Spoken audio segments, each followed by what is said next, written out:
If you're lucky in life, you might have a few fleeting moments of joy, bliss, true pleasure. Whether it be spending time with that special someone, saving a life, getting back at that crush who chose poorly when you were young. And when these moments arise, they must be embraced, nurtured, cherished. Then there are some moments that put all of those to shame.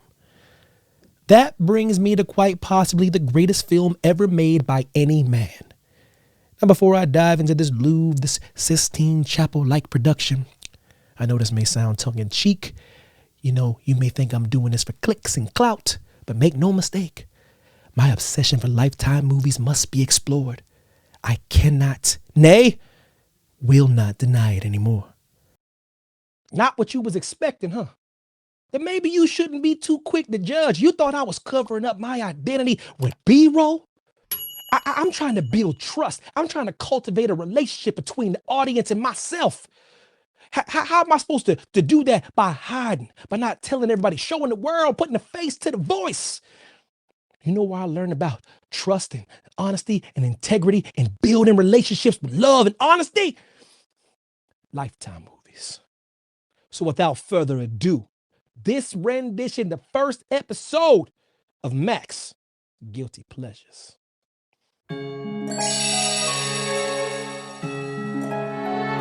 2020 Psycho Party Planner, written and directed by Jake Helgren, and stars Lindsay McKeon as Kayla Anderson, Katrina Begin as Lindy Shores, and Catherine Dillon as Carrie Anderson. When Kayla Anderson, a busy art gallery owner and mom, hires Lindy Shores to plan her daughter Carrie's sweet 16, she has no idea what she signed up for. Lindy appears sweet and spirited, but she's secretly unstable. She recently murdered her husband and becomes obsessed with making Carrie her new daughter.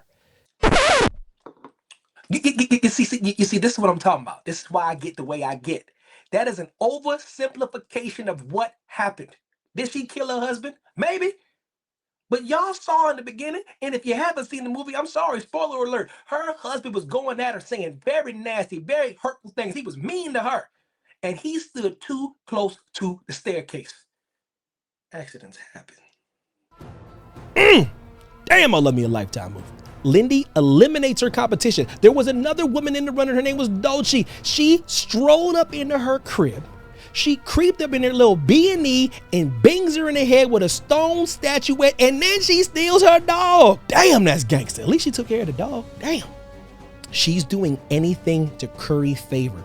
She'll do whatever it takes to make sure this party goes off without a hitch. She goes into blackmailing. Lindy blackmails Marlo Meadows, that's the pep rally coach, regarding a secret affair so she can maintain control over parts of the party. Are you kidding me? Look, I don't want to be here any more than either of you want the coach's wife to know. I just wanted to show you these.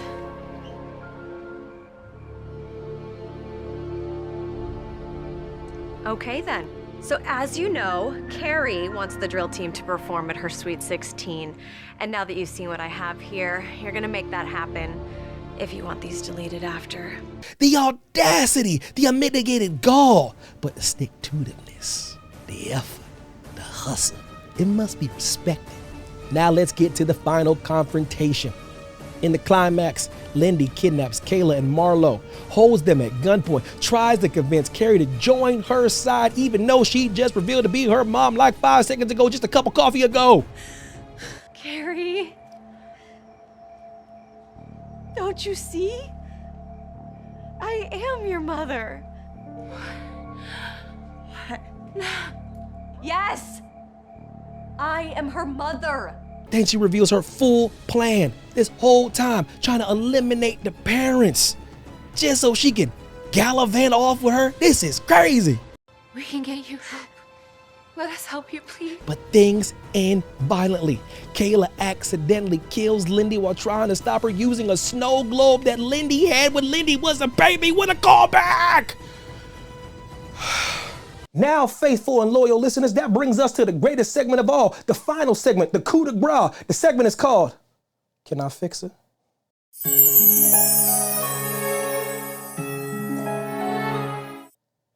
Can I fix Miss Lindy Shore? Can I weigh pros? Can I weigh cons? Let's hit them with the pros. Listen, passionate and dedicated, resourceful and intelligent, fine as hell, and she has a vulnerable backstory. How can you argue with the backstory? You see how her husband treated her. You see how he was calling her barren and wasteful and useless. And he tripped. He tripped and fell down the stairs, and that sent her on a downward spiral. That sent her on a path to find herself, to find her inner beauty, for her to eat, pray, love, and maybe murder. Let's go to the cons, man. Murderous tendencies, all right. Lack of moral boundaries, questionable, but that's okay. Obsessive and unstable, tomatoes. And risk to carry. She might be a risk to carry, but we all know that she is actually the mother. She is going on a journey through Middle Earth, a Frodo-like journey to find and regain her love. But without further ado, that brings us way into pros, way into cons. Can I fix her? Can Evan fix her? Oh, I can fix her.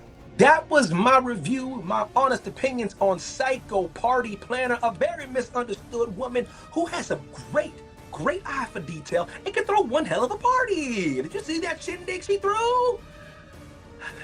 All we have to do is overlook a little murder, a little death, a little destruction, and possible stealing of someone else's child.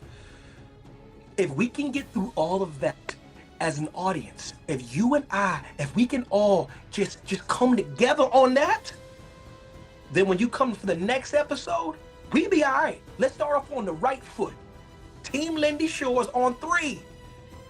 1.